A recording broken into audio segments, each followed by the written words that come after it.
नमस्कार साथियों। आज है 18 सितंबर और इस सेशन में द हिंदू एडिटोरियल का वोकेबलरी कवर करते हैं। यानी कि द हिंदू एडिटोरियल में जो भी इंपॉर्टेंट वोकेब्स होते हैं उसे with picture and animation cover कराया जाता है। तो चलिए सेशन स्टार्ट करते हैं। उससे पहले वीडियो लाइक कर दीजिए और अभी तक चैनल सब्सक्राइब नहीं किए हैं तो जल्दी से चैनल सब्सक्राइब कर लीजिए। तो आइए देखते हैं आज का इंपॉर्टेंट वर्ड। फर्स्ट वर्ड है फेनोमेनन। फेनोमेनन वर्ड से आप भली भांति परिचित होंगे, बहुत बार ये वर्ड आपको सुनने को मिला होगा।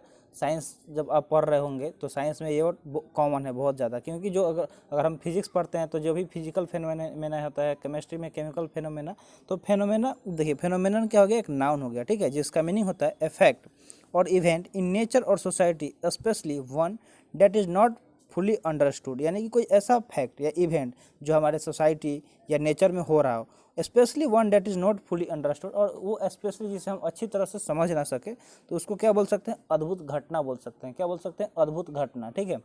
तो उसको क्या बोलेंगे, फेनोमेनन बोलेंगे इंग्लिश में। सिनोनिम्स की बात करें तो मिरेकल बोल सकते हैं, जैसे चमत्कार। मिरेकल मतलब क्या होता है, चमत्कार। चमत्कार ही होता है ना जिससे हम लोग अच्छी तरह से समझ नहीं पाते हैं, और वो थोड़ा सा अद्भुत भी होता है। वंडर, मार्वल या फिर इवेंट, ये सब क्या हो जाएंगे, इसके सिनोनिम्स हो जाएंगे। तो वर्ड की बात करें तो वर्ड क्या हो गया, फेनोमेनन हो गया, ठीक है। वर्ड क्या हो गया, फेनोमेनन, जो एक नाउन है जिसका मीनिंग होता है अद्भुत घटना। और सिनोनिम्स की बात करें तो सिनोनिम्स क्या हो जाएगा, मिरेकल, वंडर, मार्बल या फिर इवेंट। तो आई होप ये वर्ड समझ में आ गया होगा। तो देखते हैं सेकेंड वर्ड। सेकेंड वर्ड की बात करें तो सेकेंड वर्ड क्या है, ट्रांजिशन। ट्रांजिशन की बात करें तो ये भी एक नाउन है। ये भी क्या है, एक नाउन है, क्योंकि लास्ट में ION सफिक्स जुड़ा है। ION क्या होता है, एक नाउन सफिक्स होता है। अगर वर्ड क्लास में ION आ जाए तो आप उसको इजीली आइडेंटिफाई कर सकते हैं कि क्या है, ये एक नाउन है। जो भी वर्ड हो उसके लास्ट में ION दिखे तो आप उससे नाउन कंसीडर कर लीजिएगा, ठीक है। तो देखते हैं इसका मीनिंग। इसका मीनिंग क्या हो जाएगा, द प्रोसेस और a period of changing from one state और कंडीशन टू अनदर, ठीक है। मतलब एक ऐसा प्रक्रिया या पीरियड ऑफ चेंजिंग, यानी कि चेंजिंग हो रहा है किसी चीज़ में एक अवस्था से दूसरी अवस्था में या कंडीशन में, तो उसके लिए क्या वर्ड यूज होगा, ट्रांजिशन वर्ड होगा, ठीक है। ट्रांजिशन वर्ड, जैसे ये यहाँ पे एनिमेशन आप देख रहे हैं तो इसमें कुछ ट्रांजिशन इफेक्ट भी हम लगा सकते हैं। अगर आप पावर पॉइंट थोड़ा बहुत भी जानते होंगे तो एनिमेशन एक और ट्रांजिशन जरूर आपको वर्ड सुनने को मिला होगा, ठीक है। तो ट्रांजिशन मतलब नॉर्मली परिवर्तन होता है। ट्रांजिशन इफेक्ट डाल के थोड़ा सा जो इसका स्लाइड चेंज होता है ना, उसको और ज़्यादा अट्रैक्टिव बना सकते हैं। तो ट्रांजिशन मतलब नॉर्मली बोल सकते हैं कि परिवर्तन, यानी किसी चीज़ में जो चेंजिंग होता है उसको ही बोलते हैं। सिनोनिम्स की बात करें तो पैसेज, शिफ्ट, कन्वर्जन या फिर चेंज ओवर, ये सब क्या हो जाएंगे, इसके सिनोनिम्स हो जाएंगे। तो वर्ड क्या हो गया, ट्रांजिशन हो गया, ठीक है। जैसे मान लीजिए यहाँ पे पिक्चर में दिखाया गया कि ये जो ओल्ड, कोई चीज़ जो ओल्ड है यहाँ से जंप करके कोई नए मतलब नए चीज़ पे जा रहा है, ठीक है। यानी कि जैसे हम लोग ही पहले क्या थे, ओल्ड एज टाइप में थे, पुराने जैसे ही कुछ नया आता है मार्केट में जो थोड़ा सा ट्रेंडिंग में चलता है, तो हम लोग क्या करते हैं, ओल्ड वाले को छोड़ के नए वाले ट्रेंडिंग को क्या करते हैं, अडॉप्ट कर लेते हैं, अपना लेते हैं, ठीक है। तो ट्रांजिशन मतलब क्या होता है, वही चेंजिंग, ठीक है। चेंजिंग यानी कि परिवर्तन किसी भी चीज़ में। तो ट्रांजिशन नाउन हो गया। मीनिंग की बात करें तो मीनिंग परिवर्तन हो जाएगा। और सिनोनिम्स की बात करें तो पैसेज, शिफ्ट, कन्वर्जन या फिर चेंज ओवर, यानी कि शिफ्ट हो जाना। जैसे पहले ज़्यादातर ऑफलाइन कोचिंग की बहुत ज़्यादा डिमांड थी, फिर एक टाइम आया लॉकडाउन का टाइम, उसके बाद से सारे कोचिंग इंस्टीट्यूट क्या हो गए, ऑनलाइन मोड पे आ गए, और उसके बाद से ऑनलाइन मोड का ज़्यादा डिमांड हो गया। यानी कि लोग क्या हो गए, शिफ्ट कर लिया अपने आप को ऑफलाइन से ऑनलाइन में, ठीक है। तो इस तरह ट्रांजिशन को याद रख सकते हैं। बहुत सारे एग्जाम्पल के साथ आपको समझा दिया गया है। तो चलते हैं नेक्स्ट वर्ड की तरफ। नेक्स्ट वर्ड की बात करें तो लॉन्चिंग। क्या है, लॉन्चिंग एक वर्ब है। वर्ड क्या है, लॉन्चिंग, जो एक वर्ब है जिसका मीनिंग होता है to start an activity specially an organised one, यानी कि कोई एक एक्टिविटी स्टार्ट करना, ठीक है, जो क्या हो, ऑर्गेनाइज हो, ठीक है, जो क्या हो, ऑर्गेनाइज हो, उसको स्टार्ट करना, यानी कि लॉन्च करना। लॉन्च मतलब तो आप नॉर्मली जानते हैं, कोई भी चीज़ लॉन्च होता है, जैसा रॉकेट लॉन्च होता है, कोई नया प्रोडक्ट लॉन्च होता है, तो लॉन्चिंग का वही लॉन्च का ये वर्ब है लॉन्चिंग, जिसका मीनिंग होता है शुरू, यानी कि कोई चीज़ जो शुरू हो रहा है मार्केट में या कहीं भी, तो लॉन्चिंग मतलब शुरू हो गया। सिनोनिम्स की बात करें तो लॉन्च, इंट्रोडक्शन, डिब्यूट या फिर स्टार्ट, तो ये सब इसके क्या हो जाएंगे, सिनोनिम्स हो जाएंगे, ठीक है। ये लॉन्च वो वाला नहीं है जो स्कूल टाइम में लॉन्च होता था और हम लोग खाने जाते थे, ठीक है। ये लॉन्च मतलब किसी चीज़ को शुरू करना होता है। क्या करना, किसी चीज़ को शुरू करना, इनोग्रेट करना, ठीक है। तो वर्ड क्या हो गया, लॉन्चिंग, जो एक वर्ब है जिसका मीनिंग होता है शुरू। और सिनोनिम्स की बात करें तो लॉन्च, इंट्रोडक्शन, यानी किसी चीज़ को परिचित कराना, अडेप्ट कराना, डेब्यूट कराना या फिर स्टार्ट कराना। तो आई होप ये वर्ड समझ में आ गया होगा। तो देखते हैं नेक्स्ट वर्ड। नेक्स्ट वर्ड की बात करें तो नैरेटिव। नेक्स्ट वर्ड क्या है, नैरेटिव है, जो एक नाउन है। नैरेटिव क्या है, एक नाउन है जिसका मीनिंग होता है ए डिस्क्रिप्शन ऑफ इवेंट, यानी कि कोई अगर इवेंट हो रहा है तो उसको डिस्क्राइब करना, उसको बताना, ठीक है, उसको ही नैरेटिव बोलते हैं। सिनोनिम्स की बात कर, इसका हिंदी मीनिंग देखें तो कथा हो सकता है, यानी कि उसको कथ देना, अपने बातों में बोल देना, यानी कि नरेट कर देना। सिनोनिम्स की बात करें तो स्टोरी हो सकता है, टेल हो सकता है, अकाउंट हो सकता है, फिर क्रॉनिकल हो सकता है। तो ये सब क्या हो जाएंगे, इसके सिनोनिम्स हो जाएंगे। देखिए अगर आप एसएसबी इंटरव्यू वगैरह कभी उसमें अपियर हुए होंगे तो जो स्टोरी आपको लिखने को मिलता है उसको क्या करना पड़ता है, आपको नरेट करना होता है, ठीक है, नरेट करना होता है जो भी वहाँ पे ऑफिसर होते हैं उनके सामने। तो नरेट मतलब क्या होता है, उसको बोल देना सामने वालों की, मतलब समझा देना बोल के। तो नैरेटिव आई होप समझ में आ गया होगा कि वर्ड नैरेटिव क्या है, एक नाउन है जिसका मीनिंग कथा होता है। और सिनोनिम्स की बात करें तो story, tale, account, chronicle, rambling या फिर स्टोरी, टेल, अकाउंट या क्रॉनिकल हो जाएगा। रैम्बलिंग, फिक्शन, हैकनेड या फिर अनकम्युनिकेटिव इसके एंटोनिम्स भी हो जाएंगे, ठीक है, ये सब क्या हो जाएंगे, इसके एंटोनिम्स हो जाएंगे। तो एंटोनिम्स हम नहीं कराते हैं, इसके पीछे एक रीजन है। रीजन ये है कि अगर आप एक साथ सिनोनिम्स एंटोनिम्स करेंगे तो दोनों थोड़ा सा मिक्स हो जाएगा, और मिक्स जो हो जाएगा वो चीज़ आप जानते हैं कि एक दूसरे को कैंसिल कर सकता है, तो थोड़ा सा उसमें आप कन्फ्यूज हो जाएंगे। इसलिए हम चाहते हैं कि आप सिनोनिम्स याद करें। देखिए जब आप वर्ड का मीनिंग जान जाएंगे तो इजीली आप खुद उसको एलिमिनेट कर लेंगे कि कौन सा सिनोनिम्स है और कौन सा एंटोनिम्स है, ठीक है।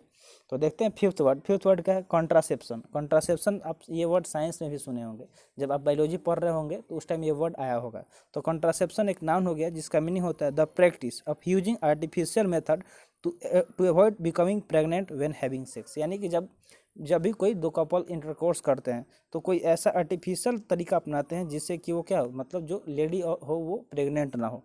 तो उस वही प्रैक्टिस को क्या बोलते हैं, कॉन्ट्रासेप्शन बोलते हैं, यानी कि गर्भ निरोध। क्या बोलते हैं उसको, गर्भ निरोध, जिसके मतलब उसके लिए अलग अलग मेथड अपनाया जाता है। तो आपको जो भी मेथड पता है आप कमेंट सेक्शन में कमेंट कर सकते हैं, ठीक है। तो सिनोनिम्स की बात करें तो सिनोनिम्स बर्थ कंट्रोल हो सकता है, कॉन्ट्रासेप्टिव हो सकता है, कॉन्ट्रासेप्टिव मेथड हो सकता है, फिर फैमिली प्लानिंग हो सकता है। तो ये सब क्या हो जाएंगे, इसके सिनोनिम्स हो जाएंगे। तो वर्ड की बात करें तो वर्ड क्या है, कॉन्ट्रासेप्शन हो गया जो एक नाउन है जिसका मीनिंग होता है गर्भ निरोधक। और सिनोनिम्स की बात करें तो बर्थ कंट्रोल, कॉन्ट्रासेप्टिव मेथड्स या फिर फैमिली प्लानिंग। तो आई होप ये वर्ड समझ में आ गया होगा। चलते हैं नेक्स्ट वर्ड की तरफ। नेक्स्ट वर्ड की बात करें तो नेक्स्ट वर्ड क्या है, वर्क फोर्स। क्या है, वर्क फोर्स। वर्क फोर्स की बात करें तो एक नाउन है जिसका मीनिंग होता है all the people who work for a particular company या फिर ऑर्गेनाइजेशन। किसी कंपनी या ऑर्गेनाइजेशन के लिए सारे लोग एक साथ काम कर रहे हो किसी खास कंपनी या ऑर्गेनाइजेशन के लिए, तो उसको क्या बोलेंगे, वर्क फोर्स बोलेंगे। क्या बोलेंगे, वर्क फोर्स बोलेंगे। जो एक नाउन है यहाँ पे वर्ड जिसका मीनिंग होता है कर्मचारियाँ, जो होते हैं, यानी कि जो भी पीपल जो उस कंपनी या ऑर्गेनाइजेशन के लिए काम कर रहे हैं उनको क्या बोला जाता है, कर्मचारी बोला जाता है। जैसे आप सुने होंगे कि जो आपका जो नियरेस्ट ब्लॉक वगैरह होता है तो वहाँ पे जो भी वर्कर होते हैं उनको क्या, कर्मचारी बोला जाता है, ठीक है। एरिया वाइज जो काम करते हैं उनको कर्मचारी बोला जाता है। तो सिनोनिम्स की बात करें तो स्टाफ, पर्सनल, मैन पावर या फिर वर्कर्स, ये सब इसके सिनोनिम्स हो जाएंगे, ठीक है। जैसे यहाँ पे पिक्चर में दिखाया गया ये सारे जो भी एम्प्लॉय हैं या फिर वर्कर है उनको एक साथ दिखाया गया है, ठीक है। यानी कि ये सारे एक ही ऑर्गेनाइजेशन से बिलोंग करें तभी उनको हम वर्क फोर्स बोलेंगे। तो वर्क क्या हो गया, कर्मचारी, वर्कफोर्स जिसका हिंदी मीनिंग कर्मचारियाँ।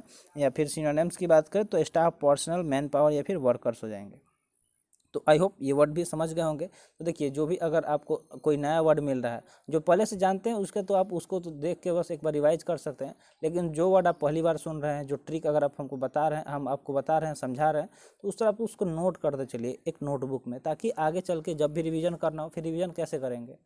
हाँ, दूसरा एक मेथड है कि आप फिर से आके चैनल पे वीडियो को स्पीड में करके देख सकते हैं, ये भी एक बेहतर मेथड है। तो दोनों में से कोई भी जरूर अप्लाई कीजिए, वरना आप सोचेंगे कि एक बार हम देख लिए लेक्चर 4 घंटा का वोकैब्स का और मेरा वोकैब्स क्लियर हो गया, तो ऐसा कभी नहीं होगा दोस्त। उसके लिए आपको डेली लेक्चर लगाने पड़ेंगे, 5-10 जो भी वर्ड कवर कराया जाता है उसको याद करना पड़ेगा, तभी जाके आपका वोकैब स्ट्रांग होगा। और मतलब एकदम आपको हम भरोसा दिला रहे हैं कि जब आप डेली लेक्चर लगाएंगे खुद आपका कॉन्फिडेंस इंक्रीज होगा। तो नेक्स्ट वर्ड देखते हैं। नेक्स्ट वर्ड क्या है, इंफ्रास्ट्रक्चर। इंफ्रास्ट्रक्चर की बात करें तो ये भी एक नाउन है, ठीक है, जिसका मीनिंग होता है the basic system and service that are necessary for a country और an organisation to run smoothly. For example buildings, transport and water and power supplies, यानी कि जो भी चीज़ जो बेसिक सिस्टम या सर्विस प्रोवाइड करता है, नेसेसरी है किसी ऑर्गेनाइजेशन, किसी देश को स्मूथली यानी कि सही तरीके से चलाने के लिए। जैसे कि बिल्डिंग, अगर आप कोई एक कंपनी बनाते हैं या फिर ऑर्गेनाइजेशन बना रहे हैं या इंस्टीट्यूट बना रहे हैं, तो उसके लिए आपको एक बिल्डिंग चाहिए जिसमें लोग काम करें, ठीक है। उसके बाद फिर आपको क्या चाहिए, ट्रांसपोर्ट की व्यवस्था चाहिए। अगर आप कोई चीज़ प्रोडक्ट बना रहे हैं तो उसको सप्लाई करने के लिए एक जगह से दूसरे जगह आपको ट्रांसपोर्ट की ज़रूरत होगी। उसके बाद से वाटर की तो ज़रूरत होगी ही होगी। फिर उसके बाद से पावर सप्लाई तो बहुत ही ज़्यादा, कोई भी अगर मशीन आप चलाते हैं तो सारे आजकल इलेक्ट्रॉनिक डिवाइस ही बन रहे हैं, और इलेक्ट्रॉनिक डिवाइस चलाने के लिए आपको पावर सप्लाई की बहुत ज़्यादा ज़रूरी होगी। तो इंफ्रास्ट्रक्चर में ये सारी चीज़ें इंक्लूड हो जाती है, यानी कि बिल्डिंग, ट्रांसपोर्ट, वाटर या फिर पावर सप्लाईज। तो इसका हिंदी मीनिंग अवरचना हो जाएगा। क्या हो जाएगा, अवसंरचना, यानी कि जो इंफ्रा यानी कि जो संरचना किया गया है किसी चीज़ के लिए, ऑर्गेनाइजेशन या किसी इंस्टीट्यूशन को सही तरह से चलाने के लिए। तो सिनोनिम्स की बात करें तो बेस, सब स्ट्रक्चर, फाउंडेशन या फिर फ्रेमवर्क हो जाएगा। जैसे यहाँ पे आप पिक्चर में देख सकते हैं कि ये सारे चीज़ क्या है, इंफ्रास्ट्रक्चर के पार्ट्स हैं, ठीक है। यानी कि roads, airport, ports, railways, energy, utilities, ये सब क्या है, इंफ्रास्ट्रक्चर के पार्ट्स हैं। तो आई होप ये वर्ड समझ गए होंगे। इंफ्रास्ट्रक्चर जिसका मीनिंग क्या होता है, अवसंरचना, और सिनोनिम्स की बात करें तो बेस, सब स्ट्रक्चर, फाउंडेशन या फिर फ्रेमवर्क हो जाएगा। अब देखते हैं एट्थ वर्ड की बात करें तो एट्थ वर्ड क्या है, बूस्ट। क्या है, बूस्ट एक वर्ब है जिसका मीनिंग होता है टू मेक समथिंग इंक्रीज और बिकम बेटर और मोर सक्सेसफुल। किसी चीज़ को क्या बूस्ट करते हैं, यानी कि उसको और अच्छा बना देते हैं, पहले से उसके क्वालिटी में इम्प्रूवमेंट लाते हैं, ठीक है।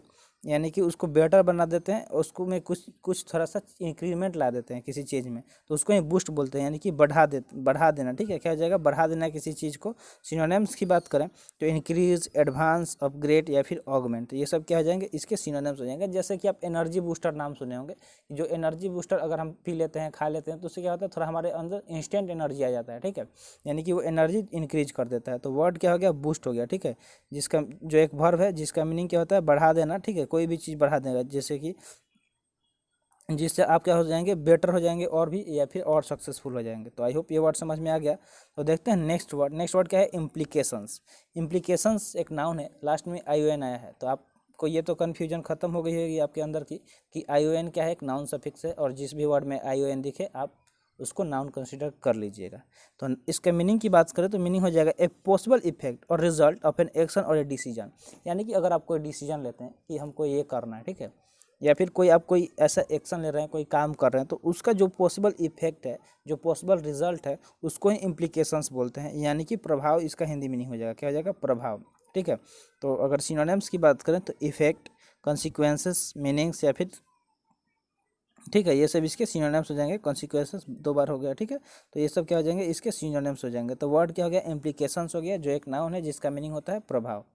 चलते हैं नेक्स्ट वर्ड की तरफ, और ये लास्ट वर्ड है आज के सेशन का। वर्ड क्या है, सरप्लस की बात करें तो ये एक नाउन है जिसका मीनिंग होता है N amount that is extra और मोर देन यू नीड। मतलब कोई ऐसा चीज़ या जिसके जो अमाउंट में क्या हो, थोड़ा सा ज़्यादा हो, जो आपकी ज़रूरत से ज़्यादा हो, ठीक है, जितना आपकी आवश्यकता उससे ज़्यादा हो, तो सरप्लस। इसको प्लस से ही याद रख सकते हैं कि कोई चीज़ जो आपको मतलब प्लस पॉइंट में चल रहा है, यानी कि वो ज़्यादा है, तो सरप्लस को प्लस से याद रख सकते हैं। देखिए, तो इसका मीनिंग क्या हो गया, an amount that is extra और more than you need. Hindi meaning इसका बचत हो जाएगा। सिनोनिम्स की बात करें तो एक्सेस, एक्स्ट्रा, स्पेयर या फिर सरफिट हो जाएगा। तो ये सब क्या हो जाएंगे, इसके सिनोनिम्स हो जाएंगे। इसमें से कुछ वर्ड आप पहले से सुने होंगे, जैसे कि एक्स्ट्रा, एक्सेस, ठीक है, ये सब आप सुने होंगे। लेकिन ये वर्ड नया है आपके लिए, सरप्लस और सरफिट, तो या फिर स्पेयर। तो ये वर्ड आप नोट कर लीजिएगा। जो भी चीज़ आपके लिए नया लग रहा हो तो आप ज़रूर नोट कीजिए, ठीक है। नोट करने से कुछ चीज़ें आपके दिमाग में हमेशा के लिए छप जाता है, और कोशिश कीजिए ज़्यादा से ज़्यादा उसको डेली लाइफ में यूटिलाइज करें, या फिर इस वर्ड से सेंटेंस बनाने का सबसे ज़्यादा मतलब हेल्पफुल यही होगी कि आप इस वर्ड से सेंटेंस बनाइए। जस्ट 10 वर्ड कवर कराया जा रहा है, 10 सेंटेंस बनाइए डेली।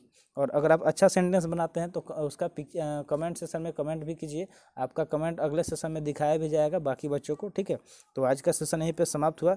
सेशन कैसा लगा कमेंट सेशन में ज़रूर बताइएगा, और अभी तक चैनल सब्सक्राइब नहीं किए हैं तो जल्दी से चैनल सब्सक्राइब कर लीजिए। मिलते हैं फिर अगले वीडियो में। जय हिंद।